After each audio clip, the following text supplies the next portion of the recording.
Hi guys, स्वागत है आप लोगों का मेरे चैनल पे। मेरा नाम जानेट है। अगर आप लौट के आ रहे हो, थैंक यू आपके लाइक, सब्सक्रिप्शंस, कमेंट्स के लिए, आपके डोनेशंस के लिए, आपके फुल ऑन सपोर्ट के लिए। अगर आप पहली बार आ रहे हो तो सब्सक्राइब ज़रूर से कर दीजिएगा।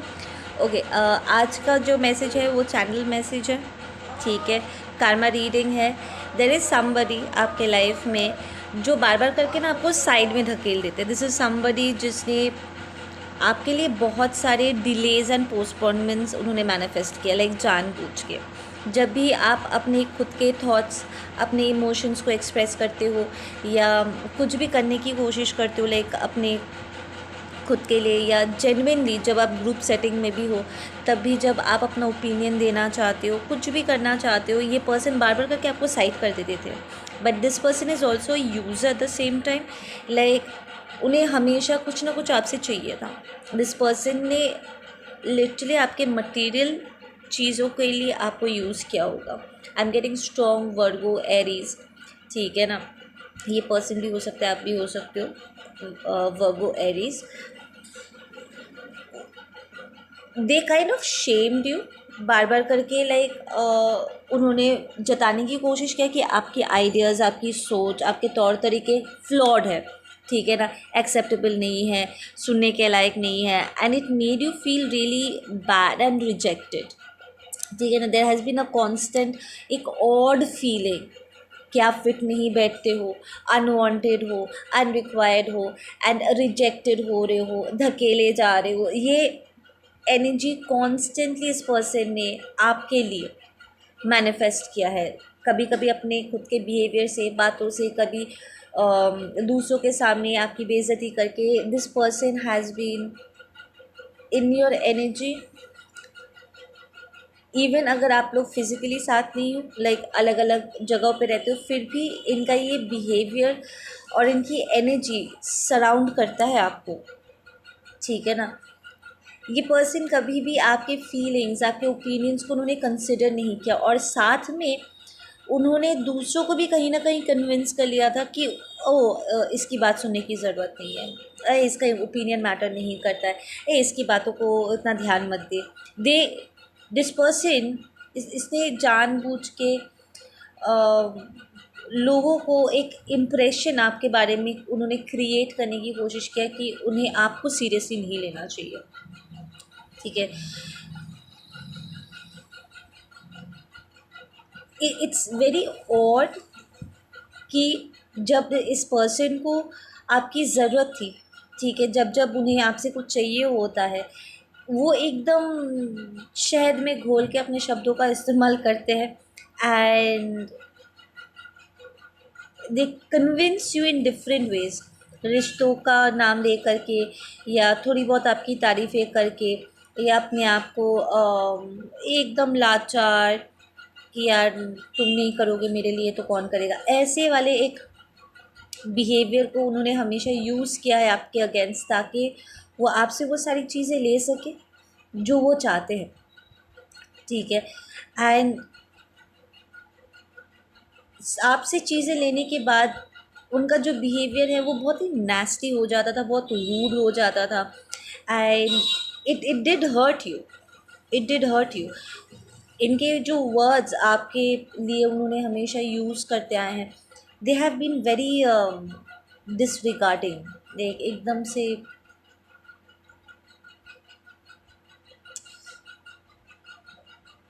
Rude is a very small word to be honest, because it's like ये मायने नहीं रखता। ये पर्सन ने एक्चुअली आपको ऐसा फील कराया कि आप मायने नहीं रखते। We I am getting Taurus, Scorpio, Aquarius energy. आप या ये पर्सन हो सकते हो। 5552221111, 1144 717, ये नंबर्स कुछ चैनल हुए हैं। ये एंजल नंबर्स आपके लिए होंगे जो आपको कंसिस्टेंटली दिखता रहता है। नाउ इस पर्सन के लाइफ में कार्मा एंटर कर रहा है, ठीक है ना। एंड इनका जो कार्मा है कि अब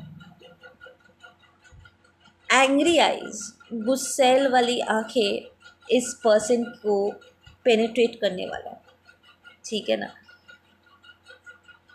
अब ये दूसरे लोगों की नज़र बोलो या फिर अदर रैम से टॉक्सिक एनर्जीज, बुरी नज़र बोलो, इस पर्सन को अब इनका पीछा कर रहा है, कॉन्स्टेंटली इनको ऊपर एक नज़र रख रही है, एकदम सर्विलेंस कैमरा की तरह। इस पर्सन को एक प्रैक्टिशनर, एक अकल्टिस्ट ने अभी अभी रिसेंटली सिड्यूस किया है एंड इसके ऊपर एक स्पेल वर्क किया है, लव स्पेल किया हुआ है, ठीक है ना। 505 707 नंबर्स, कुछ तो कनेक्शन है इन नंबर्स का इस पर्सन के साथ। 505 707, ये आप बेहतर बता पाओगे अगर आप रिलेट करते, if you know this person और आप जानते हो ये आपकी रीडिंग है तो। नाउ ये जो अकल्टिस्ट है, ठीक है, ये टुटका वुटका करती होगी या करता होगा, या all those dark stuff this person does, ठीक है ना। और ये अपने काम में बहुत माहिर है और इसने इस पर्सन को, आपके इस पर्सन को अच्छा खासा अपने स्पेल वर्क से अपने साथ इसने बांध लिया स्पेल वर्क में, ठीक है ना। अब इस पर्सन को लगता है कि इस अकल्टिस्ट से उसको प्यार हो गया और उसको इस बारे में कोई आइडिया नहीं है कि ये एक प्रैक्टिशनर है, कि वो क्या करने की क्षमता रखता है और वो ऑलरेडी क्या कर चुके हैं, ठीक है। अंधे प्यार में बोल सकते हो, डूबे जा रहे हैं। There is a lot of passionate sex that's going on, जिसकी वजह से इस पर्सन की एनर्जी बहुत तेज़ी से ड्रेन हो रहा है एंड इस पर्सन को बहुत जल्द बीमारी या तो पकड़ चुकी है, पकड़ने वाली है, ठीक है ना। It's uncontrollable. यहाँ पर इस पर्सन, इस एपिसोड के बाद इस पर्सन की सिचुएशन कुछ ऐसी हो जाएगी कि इन्हें अपनी चीज़ों को बेचना पड़ेगा। खाने के लिए भी ना उन्हें एक एक करके या तो इनसे चीज़ें छीन ली जाएगी, ठीक है, या फिर उन्हें बेचना पड़ेगा, उन्हें जाने देना होगा ताकि वो 2 वक्त की वो रोटी खा सके, ठीक है ना। Part of the Karma, because वो आपसे ले लेकर, प्रॉब्ली दूसरे लोगों से ले लेकर के वो अपना भर रहे थे, तो ये occultist is kind of karma for them, ठीक है। एंड यूनिवर्स ये चीज़ होने दे रहे हैं क्योंकि ये आपके लिए जस्टिस है एंड इस पर्सन को सबक सिखाना भी बहुत ज़रूरी है, बिकॉज इस पर्सन की मेंटालिटी हमेशा से ऐसे रही है ना कि ये जब चाहे जिसे चाहे वो यूज़ कर सकते हैं एंड स्पेसिफिकली उन्होंने आपके भोलेपन का, ठीक है, आपके काइंडनेस का उन्होंने बहुत गलत तरीके से इस्तेमाल किया है। सो ये हार्श कार्मा ये पर्सन बिल्कुल डिज़र्व करते हैं, बिकॉज़ इस पर्सन को कभी भी अफसोस नहीं हुआ है, उन्होंने जो आपके साथ किया है ना, उन्हें अफसोस नहीं हुआ है, बल्कि उन्हें बहुत मज़ा आता था कि वो ये सारी चीज़ आपके साथ करके बच सकते हैं, बट कहीं वो बच के नहीं जा रहे, उन्हें कार्मा मिल रहा है, ठीक है। एक स्पिरिचुअल वॉर यहाँ पर छिड़ने वाला है इस पर्सन के अगेंस्ट और ये अकल्टिस्ट ही उसके अगेंस्ट छेड़ने वाले हैं, ठीक है ना। Because of all these toxic situation ये पर्सन धीरे धीरे इस सो कॉल्ड लव रिलेशनशिप से, ठीक है, फिसलते हुए डार्क एनर्जीज से ऐसे वो इन्वॉल्व हो जाएंगे कि ये डार्क एनर्जीज ही उन्हें अपने आप से अलग होने नहीं देना चाहेंगे, ठीक है ना। वो उसके ऊपर एक पकड़ बना लेंगे एंड इसके बाद ये पर्सन अपने आप को छुड़वा नहीं पाएंगे। There is going to be episodes of loss memories, ठीक है ना, जहाँ पर वो रह के चीज़ों को भूल जाएंगे, बोल के करके भूल जाएंगे, उन्हें याद नहीं आएगा कि क्या हुआ, ठीक है।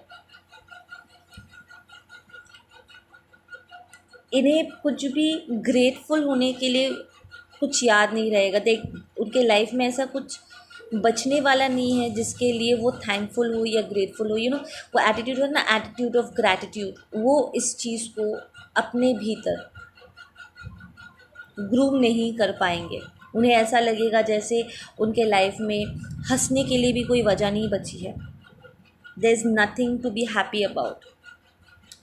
इस अकल्टिस्ट के साथ, इस प्रैक्टिशनर के साथ ये लव रिलेशनशिप से गुजरने के बाद ये स्पेल वर्क इमीडिएटली टूटेगा भी नहीं, बल्कि ये पर्सन और ज़्यादा इन सारी चीज़ों में इन्वॉल्व होने वाले हैं, ठीक है ना, डीपली।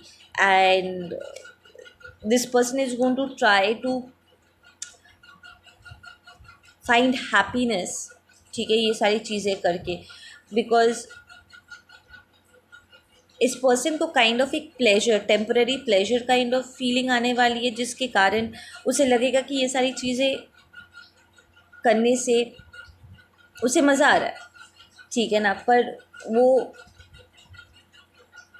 टेम्पररी एक एड्रेनल रश के चलते वो जिस अंधेरे में डूबे जा रहा है, जब तक उसे इस बात का एहसास होगा तब तक ऑलरेडी वो ऐसे एक पोजीशन में आ जाएंगे जहाँ पर खाने के लिए भी उसके पास कुछ नहीं बचेगा। उसे लिटरली अपनी चीज़ों को, अपना घर, गाड़ी, अपनी छोटी से छोटी बिलोंगिंग्स को उसको बेचना पड़ जाएगा बिकॉज ऑफ उसका एटीट्यूड, ठीक है ना। And no, you do not have to feel bad about this person, because उन्होंने सिर्फ आपके साथ ही नहीं, ये बराबर करते आए हैं, इस पर्सन का बिहेवियर ऐसे ही रहा है। So it's more like universe इस पर्सन को सबक सिखा रहा है कि उसका ये थॉट पैटर्न दूसरों के लिए कितना दुखदायक है, और द फैक्ट कि वो ऐसे बिहेवियर रख करके बच नहीं सकता है, कॉन्सिक्वेंसेस हो सकते हैं, इसी बात का इसे एहसास दिलाया जा रहा है, ठीक है ना। इस पर्सन को बारंबार ऐसे लोग मिलेंगे जो उन्हें मैनिपुलेट करने वाला है, ठीक है ना, उन्हें बताएंगे कि oh I am here to help. Like जब उसे रियलाइज़ होगा ना कि वो डूब रहे हैं, गलत हो गया है, अब उसे चीज़ों को सही करना होगा। ऑब्वियसली जब ये सारी चीज़ें वो दूसरों को, दूसरे का फ़ायदा उठा उठा के जो अपना उसने भरा था, ठीक है, या भरी थी, और take it the way it is, male हो या फीमेल हो, आप लोग अपने हिसाब से उसको ऑल्टर कर लेना। तो जब उसे अपनी चीज़ों को जाने देना होगा ना, चीज़ें उनसे छीनी जाएगी या उसे बेचना पड़ जाएगा, that is when it's going to hit this person कि यार मेरे तो दोनों हाथ खाली हुए जा रहे, ठीक है ना। तो दिस पर्सन इस अपने आप को सही रास्ते पे लाने की कोशिश भी करने वाले, सेम कि कुछ तो मुझे करना होगा ताकि मुझे ऐसे सिचुएशन, मैं अपने आप को इस सिचुएशन से बचा सकूँ। एक बचाव, वो ऐसा नहीं है कि मुझे अपने आप को सुधारना चाहिए, इट इज़ मोर लाइक मुझे अपने डूबते हुए नाव को बचाना है, ठीक है ना, मैं अपने आप को डूबने से कैसे बचाऊँ। तो ऐसे में इस पर्सन को कुछ ऐसे मैनिपुलेटिव लोग मिलने वाले जो उन्हें बोलेंगे ज़रूर कि I am here to help you, पर ये लोग उन्हें ले जा कर के और गड्ढे में गिरा देंगे, उनसे चीज़ें ले ले करके उन्हें सल्यूशन नहीं दे पाएंगे, नहीं देंगे, टू बी ऑनेस्ट, जानबूझ के नहीं देंगे। ये वो तो ठग है, वो मैनिपुलेट कर रहे हैं, वो बोल रहे हैं पर अपने बातों को वो पूरा नहीं करेंगे, जिसकी वजह से और लॉसेस जाएगा, ठीक है ना। they will be controlled by some really toxic energies, जिसे वो फाइट बैक भी नहीं कर सकते, वो लिटरली कंट्रोल लूज़ करेंगे। इस पर्सन को बड़ा मज़ा आ रहा था ना इस बात से कि वो चीज़ें कर करके वो बच सकते, they have a level of control over you, कि वो आपको रिलेशनशिप का झांसा दे करके या अपने बातों में उलझा करके, they can manipulate you, right, this person can manipulate you. उसको इसे इस बात की खुशी थी कि उसका एक असर होता है आपके ऊपर, और वो अपने बातों थोड़ा सा मिठास ला करके वो आपको बार बार करके आपके अच्छाई का फ़ायदा उठा सकता है, आपको बेवकूफ़ बना सकते। तो they had a level of control over you, right, over your mind, and used to fall for it, क्योंकि आप उम्मीद लगा रहे थे कि ये पर्सन कभी तो आपको वैल्यू करेंगे, कभी तो आपको प्यार देंगे, बदलेंगे, आपको अपनाएंगे। तो उनके इन टॉक्सिक पागलपंती का एक असर था आपके ऊपर, तो ये जो कंट्रोल है इससे उसे बड़ा मज़ा आता था। अब ये रियल टॉक्सिक एनर्जीज उन्हीं के इस टॉक्सिक मेंटालिटी और बिहेवियर्स को मिरर करते हुए इस पर्सन को जकड़ेगा टू द पॉइंट कि इसके माइंडसेट बहुत नेगेटिव हो जाने वाला है, इसकी लाइफ बहुत मोनोटोनस होने वाली है, ठीक है, जहाँ से वो एस्केप नहीं कर सकता, ठीक है ना।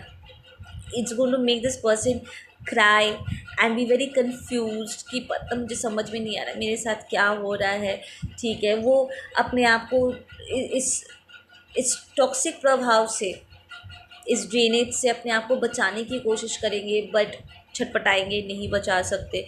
ऐसा उसे वो लिटरली फील कर सकेंगे कि they lost control and there is something else controlling them, किस एक बाहरी शक्ति है जो उन्हें कंट्रोल कर रहा है, उसे पुल कर रहा है, ठीक है।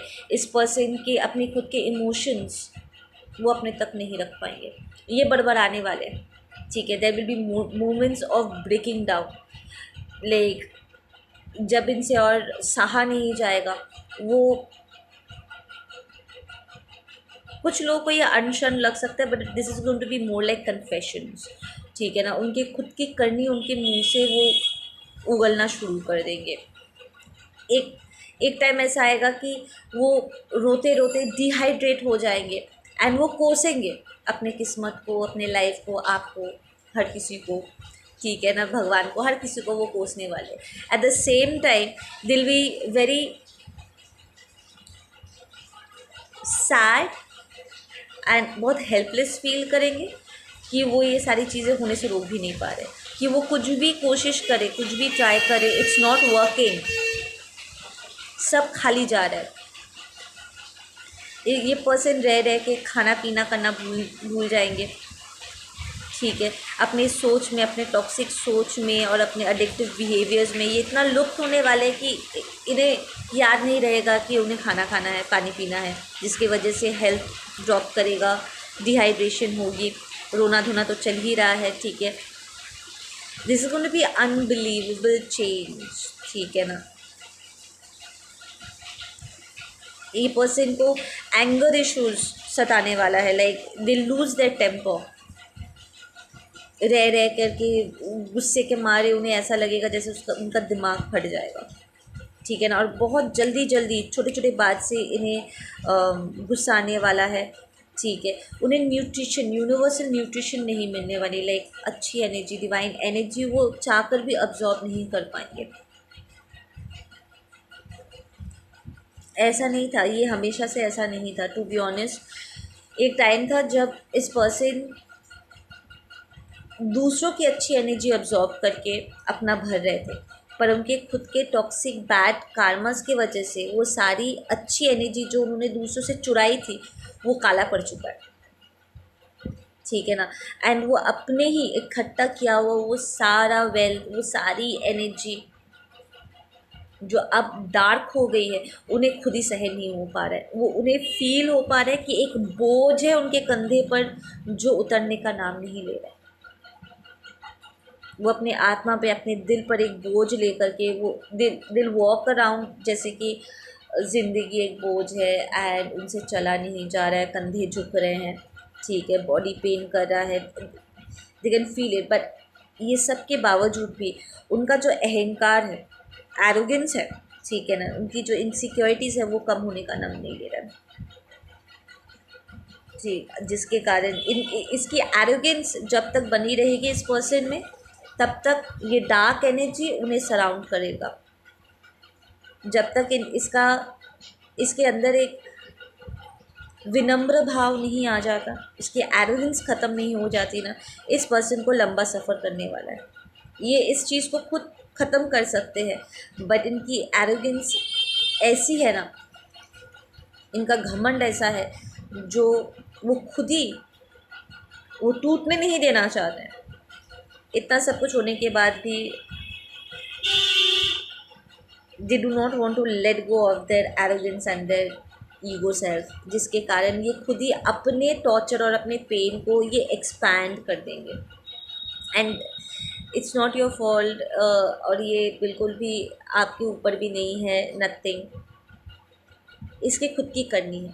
इसके पास सब कुछ अच्छा था, वो उसको चेरिश कर सकते थे, उन्होंने उसका गलत फ़ायदा उठाया। क्षमा मांग के चीज़ों को सही कर सकते थे, तब भी नहीं कर रहे हैं। सो एक्चुअली वो खुद ही अपनी हेल्प नहीं कर रहे हैं, ठीक है ना। सो वो सही रास्ते पर अगर चलना ही नहीं चाहते तो उन्हें सही रास्ता मिलेगा कहाँ से, है ना। वो शॉर्टकट्स, वो अभी भी कहीं ना कहीं शॉर्टकट्स ढूंढ रहे, या शॉर्टकट्स वो ढूंढते ही रहने वाले हैं कि ताकि समहाउ वो इस कार्मा से, इस टॉक्सिक एनर्जी से बाहर निकल सके। पर अपने आप को सुधार के चीज़ों को क्लियर आउट वो नहीं करना चाहते। यही उनका एरोगेंस है कि वो नहीं करेंगे, ठीक है ना। तो ठीक है, if that is what they have chosen, the darker side, the darker energy, they have to live with it, ठीक है ना। उन्हें उनका चुनाव जीना होगा। ओके गाइज, आप लोग अपना ध्यान रखो। मैं मिलती हूँ आप लोगों से अपने अगले रीडिंग पे। Take care.